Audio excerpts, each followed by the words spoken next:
The world has changed since the fall of Bison Valley. What was once a crisis of survival has now become a crisis of existence. The dinosaurs' creatures reborn through human arrogance have spread across continents, merging into ecosystems that were never theirs. Governments struggle to contain outbreaks, while environmentalists call for coexistence. Amid this chaos, Claire Deering and Owen Grady have vanished from public view, retreating to the remote Alaskan wilderness to raise Maisie Lockwood, the cloned girl whose DNA unlocked the secret to stable replication. Yet their peace is shattered when a series of mysterious drone recordings reveal something impossible. Genetically enhanced dinosaurs operating in organized packs, coordinated with precision beyond natural behavior.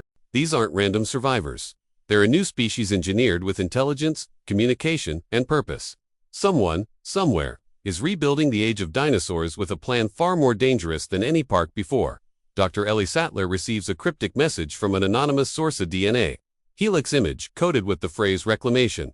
She contacts Alan Grant, who has returned to fieldwork studying how raptors are adapting to the cold north. Their reunion is shadowed by dread. The data points to a new facility hidden deep beneath the Arctic ice project Rebirth. Rumors swirl that remnants of bison scientists, along with rogue military contractors, are conducting experiments to reclaim Earth by resetting the balance of species through extinctional-level manipulation. As Ellie and Alan follow the trail, they discover that the Project isn't merely cloning dinosaurs, it's fusing prehistoric DNA with modern animal genetics, creating apex hybrids designed to thrive in any environment. The line between science and survival blurs once again, and history seems destined to repeat itself, only this time nature isn't the one losing control. Owen and Claire are forced back into the open when Maisie is abducted by a shadow organization claiming to be desperate. They tracked her to the Norwegian Arctic, where a massive biodome stands hidden beneath ice cliffs. Inside lies the sanctuary Rebirth facility, a sprawling ecosystem powered by geothermal energy, containing a jungle thriving in sub-zero temperatures. It's a self-contained world, lush, humid, and terrifying.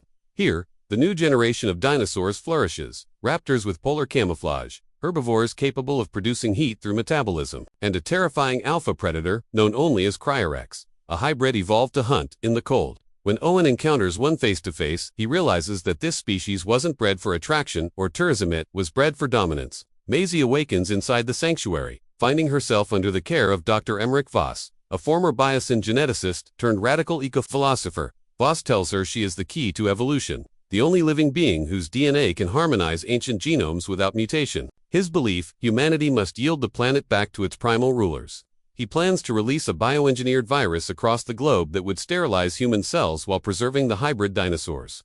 Maisie, horrified, plots to escape while secretly recording Voss's operations. Meanwhile, Owen and Claire join forces with Ellie and Alan, infiltrating the facility through underwater ice tunnels. As they descend, they uncover frozen remains of failed experiments, mutated hybrids locked in eternal frost. A graveyard of unnatural life. The deeper they go, the more they realize Project Rebirth is not science, it's prophecy. In the depths of the sanctuary, Cryorex, massive, white-scaled, and bearing intelligence in its cold eyes, breaks free of containment. Its roar shakes the facility, a haunting reminder of nature's wrath. Unlike the Indominus Rex or Indoraptor, Cryorex doesn't act on instinct alone. It coordinates with its pack through sonar communication. The hunters become the hunted. Owen leads a desperate defense using thermal decoys and EMP grenades to divert the creatures. But Voss, intoxicated by his own ideology, unleashes the Cryorex brood, declaring, "Rebirth begins now." The chaos triggers a meltdown within the geothermal core, threatening to destroy the dome. As the ice cracks above and lava glows beneath, the sanctuary becomes a war zone between men, monsters, and nature itself. Ellie and Alan work to disable the virus prototype while Claire races to rescue Maisie. The young girl, using her knowledge of DNA sequencing, sabotages Voss's control systems. In a symbolic reversal, she releases the remaining captive dinosaurs not as weapons, but as distractions. Cryorex corners Owen in a collapsed corridor, and what follows is the most visceral fight in the franchise's history.